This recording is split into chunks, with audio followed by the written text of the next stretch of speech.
নমস্কার বন্ধুরা, Bose investment YouTube চ্যানেলে আপনাদের সবাইকে ওয়েলকাম। চলে আসলাম আবার একটা নতুন ভিডিও নিয়ে। আজকের ভিডিওটা বেসিক্যালি হবে এআই যে কোম্পানিগুলো আছে। এআই মানে হচ্ছে আর্টিফিশিয়াল ইন্টেলিজেন্স, ঠিক আছে। আর এখন একটা গ্রোয়িং সেক্টর হচ্ছে এআই সেক্টর। আপনারা হয়তো অনেক সময় রিলসে বা স্টোরিতে বা বিভিন্ন জায়গায় দেখেছেন কি এআই টেকনোলজি, মানে যত দিন যাচ্ছে এআই টেকনোলজি তত বাড়ছে বিভিন্ন জায়গায়, ঠিক আছে। তো এই এআই আর কি বেসিক্যালি যে স্টকসগুলো আছে, বেস্ট তিনটে টপ থ্রি যে স্টকস আছে, সেই তিনটে স্টক আমি দেখাবো, ঠিক আছে। ফান্ডামেন্টাল অ্যানালিসিস করে দেখাবো আমি, ঠিক আছে। সেগুলোতে কীরকম শর্ট টাইমে না লং টাইমে কাজ করা যেতে পারে, তো সেগুলো নিয়েও দেখাবো, ঠিক আছে।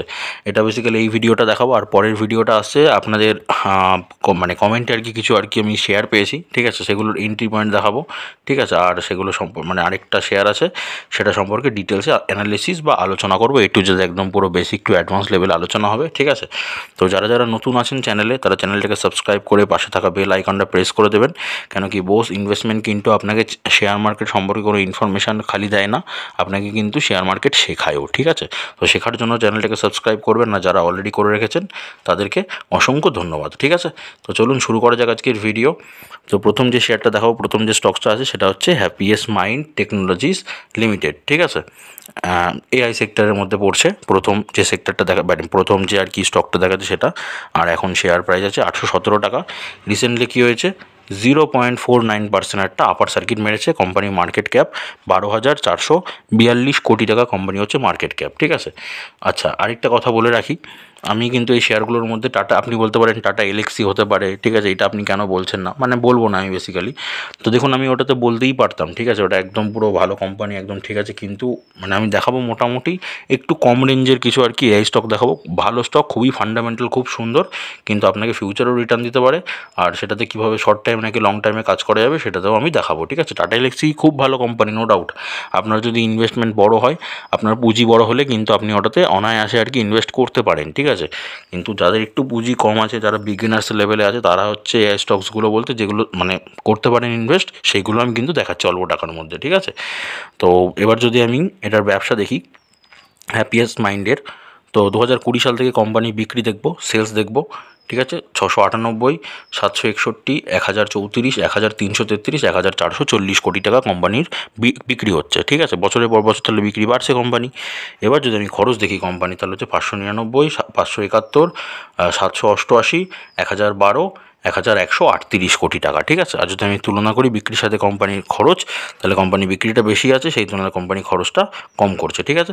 তাহলে এটা যে কোনো কোম্পানির ক্ষেত্রে একটা ভালো দিক, ওকে।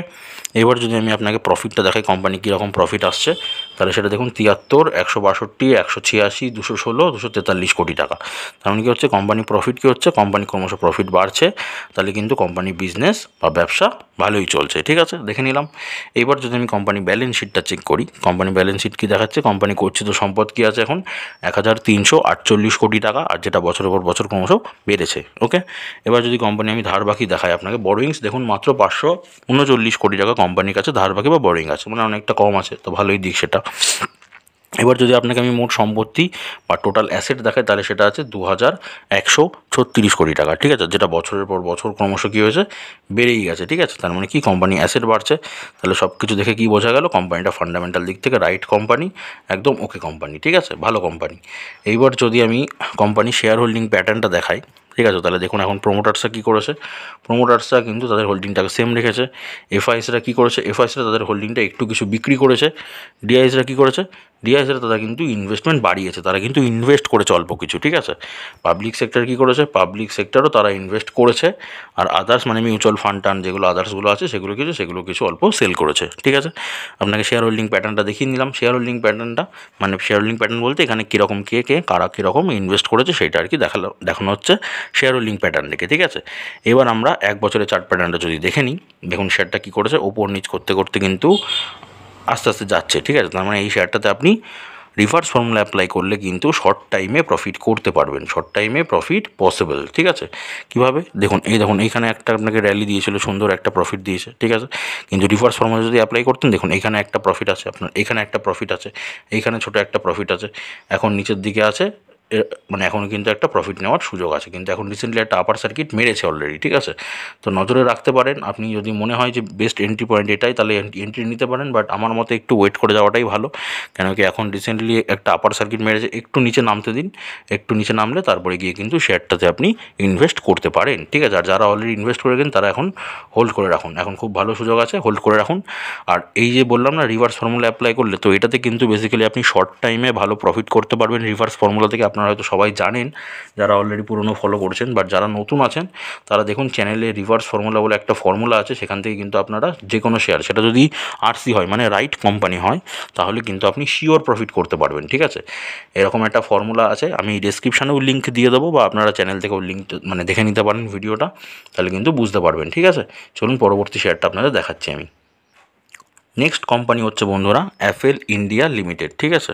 অ্যাপেল ইন্ডিয়াও একটা এআই সেক্টরের উপরে কাজ করছে, শেয়ার প্রাইস এখন 1090 টাকা, রিসেন্টলি 1.05% একটা আপার সার্কিট মেরেছে। কোম্পানি মার্কেট ক্যাপ 15,287 কোটি টাকা, ওকে। এবার কোম্পানি ব্যবসা দেখবো, প্রথমে প্রফিট লস সেকশানে গিয়ে কোম্পানি 2020 সাল থেকে কোম্পানি যদি বিক্রি দেখি, তাহলে হচ্ছে 334 কোটি, 517, 1082, 1434, 1692 কোটি টাকা কোম্পানি হচ্ছে বিক্রি হয়েছে। এবার কোম্পানি যদি আমি এক্সপেন্সেস বা খরচ দেখি, 246, 387, 869, 1146 কোটি, 1361 কোটি টাকা, ঠিক আছে। তাহলে আমি তুলনা করি, যদি বিক্রির সাথে আমি খরচ দেখি, তাহলে কোম্পানি বিক্রি বেড়েছে, সেই তুলনায় কোম্পানি খরচটা কম আছে, তাহলে এটা কোম্পানির জন্য ভালো দিক, যে কোনো কোম্পানির জন্য। এবার দেখি কোম্পানি কীরকম প্রফিট কামাচ্ছে। কোম্পানির যদি প্রফিট দেখি আমি, তাহলে সেটা হচ্ছে 135, 215, 245, 272 কোটি টাকা। তাহলে কি কোম্পানি ক্রমশ প্রফিট কী করছে, বেশি চলছে, তার মানে কোম্পানি ব্যবসা বা বিজনেস একদম সুন্দর চলছে।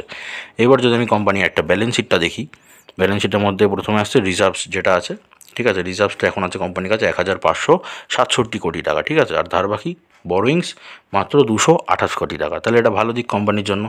এবার যদি আমি কোম্পানির মোট সম্পত্তি বা টোটাল অ্যাসেট দেখাই আপনাকে, তাহলে সেটা আছে 2341 কোটি টাকা, যেটা দেখুন বছরের পর বছর কিন্তু ক্রমশ বেড়েই গেছে। তার মানে কি অ্যাসেট বা মোট সম্পত্তি কোম্পানি বাড়ছে, তাহলে সব কিছু বিচার করে কি দেখা গেল, কোম্পানি ফান্ডামেন্টাল বা ব্যবসা ভালো চলছে, কোম্পানি একদম রাইট কোম্পানি, ওকে কোম্পানি, ঠিক আছে।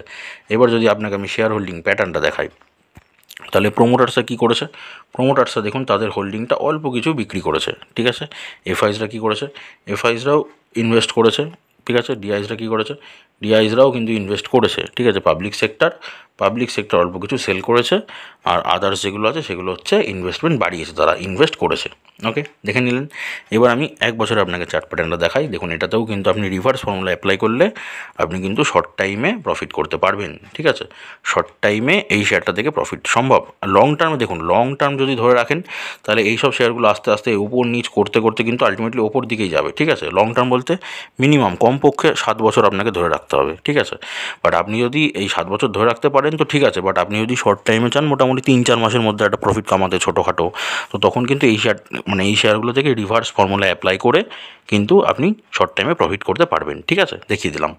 চলুন পরবর্তী আবার নেক্সট শেয়ারটা এবং লাস্ট শেয়ারটা দেখা যায়। ওরা উইপ্রো, সবাই এটাকে জানেন একটা আইটি কোম্পানি হিসাবে, কিন্তু এটাও কিন্তু এআই সেক্টরে ভালো কাজ করে, ঠিক আছে। উইপ্রো এখন শেয়ার প্রাইস চলছে 447 টাকা, রিসেন্টলি 0.21% একটা লোয়ার সার্কিট মেরেছে। কোম্পানি মার্কেট ক্যাপ 2,33,778 কোটি টাকা কোম্পানি হচ্ছে মার্কেট ক্যাপ। এটা আমি ফান্ডামেন্টাল দেখিয়েছি, তবুও আপনাদের জন্য আমি আরেকবার দেখিয়ে দিচ্ছি, ঠিক আছে। কোম্পানি যদি আমি মানে ব্যবসা দেখি, তাহলে সেলস দেখবো, কোম্পানি বিক্রি 2020 সাল থেকে 61,138, 61,935, 79,312, 90,488, 90,742 কোটি টাকা কোম্পানি হচ্ছে বিক্রি করছে, ঠিক আছে। এবার কোম্পানি খরচ যদি দেখি, এক্সপেন্সেস 48,795, 47,164, 62,628, 73,640, 73,865 কোটি টাকা, ঠিক আছে। এবার আমি যদি তুলনা করি কোম্পানি বিক্রির সাথে, কোম্পানি যদি আমি খরচটা তুলনা করি, কোম্পানি বিক্রি বাড়ছে, সেই তুলনায় কোম্পানি খরচটা কম আছে, ঠিক আছে। তাহলে এটা কি কোম্পানির জন্য একটা ভালো দিক, ওকে। এবার যদি আমি কোম্পানি প্রফিট দেখি, কীরকম প্রফিট কামায় কোম্পানি, 10,868, 12,243, 11,366, 11,347 কোটি টাকা। তাহলে কী হচ্ছে, কোম্পানির প্রফিট কিন্তু বছরের পর বছর বাড়ছে, তাহলে দেখতে গেলে কি কোম্পানির বিজনেস কিন্তু ভালোই চলছে, ঠিক আছে। এবার আপনাকে যদি আমি ব্যালেন্স শিটটা দেখাই কোম্পানির, তাহলে প্রথম দেখাবো গচ্ছিত সম্পদ বা রিজার্ভস, এখন আছে 68,394 কোটি টাকা কোম্পানির কাছে গচ্ছিত সম্পদ বা রিজার্ভস আছে। আর ধার বাকি আছে 918 কোটি টাকা, ঠিক আছে, তাহলে এটা ভালো, কম আছে ধার বাকি। আর যদি আমি মোট সম্পত্তি বা অ্যাসেট দেখি তাহলে সেটা হচ্ছে 1,08,180 কোটি টাকা, ঠিক আছে। আগের বছরের থেকে একটু কিছু সেল করেছে, কিন্তু অনেকটাই আছে, কেন কি কোম্পানি অনেক সময় দেখুন যেখানে বিভিন্ন জায়গায় আর কি, যেখানে আর কি সেক্টর আছে বা ব্রাঞ্চেস আছে, সেখানে ধরুন সেরকম বিক্রি হয় না, সেরকম বিজনেস হয় না, তো সেরকম কিন্তু বন্ধ করে, ঠিক আছে, কোনো ব্যাপার না। তো সেটা থেকে কিন্তু তারা টাকাও পেয়ে যায়, ঠিক আছে। তো সেটা ভালো দিক, কোনো প্রবলেম নেই। তো অ্যাসেট কী আছে, অ্যাসেট কোম্পানি অনেক আছে, কোনো প্রবলেম নেই। তাহলে ফান্ডামেন্টাল দিক থেকে দেখতে গেলে কী হচ্ছে, কোম্পানিটা কিন্তু ভালো কোম্পানি, আরসিএ পুরো একদম ওকে কোম্পানি আছে, ঠিক আছে। এইবার যদি আপনাদের আমি শেয়ার হোল্ডিং প্যাটার্নটা দেখাই তাহলে বুঝতে পারবেন প্রমোটাররা কী করছে। প্রমোটাররা তাদের হোল্ডিংটাকে সেম রেখেছে। এফআইজরা কী করেছে, এফআইজরা কিন্তু অল্প কিছু ইনভেস্ট করেছে। ডিআই কী করেছে, ডিআইও কিন্তু ইনভেস্টমেন্টে একটু বিক্রি করেছে, ঠিক আছে। পাবলিক সেক্টর একটু অল্প বিক্রি করেছে, আর আদার্সে কী হয়েছে, আদার্সে অল্প কিন্তু বিক্রি করেছে, ঠিক আছে। দেখে নিলাম শেয়ার হোল্ডিং প্যাটার্নটা। এবার আমি 1 বছরের চার্ট প্যাটার্নটা দেখাই। দেখুন এই শেয়ারটা কিন্তু আপনাকে শর্ট টাইমে প্রফিট দেবে যদি আপনি রিভার্স ফর্মুলা অ্যাপ্লাই করেন, ঠিক আছে। দেখুন এইখানে একটা সুন্দর র্যালি আছে, সুন্দর একটা আপনাকে প্রফিট দিয়েছে, এইখানে প্রফিট আছে আপনার, এইখানে প্রফিট আছে, এখন কিন্তু একটা নিচের দিকে আছে। আপনি যদি বলেন মানে আপনার জায়গায় যদি আমি থাকতাম তাহলে কিন্তু এখন প্রথম ট্রেডটা মারতাম রিভার্স ফর্মুলা অ্যাপ্লাইয়ের জন্য। কেন কি রিভার্স ফর্মুলা অ্যাপ্লাইয়ের 3 নম্বর স্টেপটা কী আছে, শেয়ার অ্যামাউন্ট। আপনাকে শেয়ার অ্যামাউন্ট সিলেক্ট করতে হবে। শেয়ার অ্যামাউন্ট সিলেক্ট করে ধরুন আমি ধরে নিলাম উইপ্রোতে আমি 100টা শেয়ার আর কি টোটাল আর কি ইনভেস্ট করব। তো সেটাকে বেসিক্যালি 3টে বা 4টে ভাগে আপনাকে ভাগ করতে হবে। আমি যেটা করি পার্সোনালি 4টে ভাগে ভাগ করি। তাহলে 4টে ভাগে ভাগ করলে কত হবে, 25টা, ঠিক আছে। তাহলে আমি কি 25টা করে কি 4বারে ইনভেস্ট করবো। আমি এখন একবারে ইনভেস্ট করব না, কখনো ওভার কনফিডেন্স হয়ে গিয়ে আমি কি করব, 4বার ইনভেস্ট করব। প্রত্যেকবার কত, যদি আমি 100টা শেয়ার ইনভেস্ট করি, এবার আপনি কটা ইনভেস্ট করবেন সেটা আপনার ব্যাপার। তো আমার একটা এক্সাম্পল বা উদাহরণ দিয়ে বলছি, 100টা শেয়ার ইনভেস্ট করলে 25টা শেয়ার করে হয়। তো আমি এখন গিয়ে কী করবো, 25টা শেয়ারে ইনভেস্ট করব, ঠিক আছে। আবার নামবে পরে দাম গিয়ে, তখন আবার 25টা নাম করে 4বার আমি ইনভেস্ট করব। দিয়ে এরকম করতে করতে দেখুন রাইট কোম্পানি কী হবে, যখন আলটিমেটলি নিচে নেমেছে, নিচের দিকে কিন্তু ওপরের দিকে গেছেই, রাইট কোম্পানি ওপরের দিকে যাবেই দাদা, ঠিক আছে। তো দামটা যখন নিচে নামতে নামতে ওপরের দিকে যখন চলে আসবে, তো প্রথম যে এন্ট্রি পয়েন্টটা নিয়েছিলাম সেইখানে গিয়ে আমি সবকটা শেয়ার বিক্রি করে দেবো। তাহলে কিন্তু একটা শর্ট টাইমে আমার প্রফিট হয়ে যাবে, ঠিক আছে। তো এটাই বেসিক্যালি রিভার্স ফর্মুলাতে ভালো করে বলা আছে, একদম আপনি ডিটেলসে জানতে পারবেন এরকম একটা সুন্দর ফর্মুলা। তো এটা আপনি দেখে নিন, ঠিক আছে। তো আমি দেখিয়ে নিলাম। এই ছিল বেসিক্যালি শেয়ারগুলো, 3টে শেয়ার এআই স্টক, খুব ভালো স্টক, এটা কিন্তু নজরে রাখতে পারেন।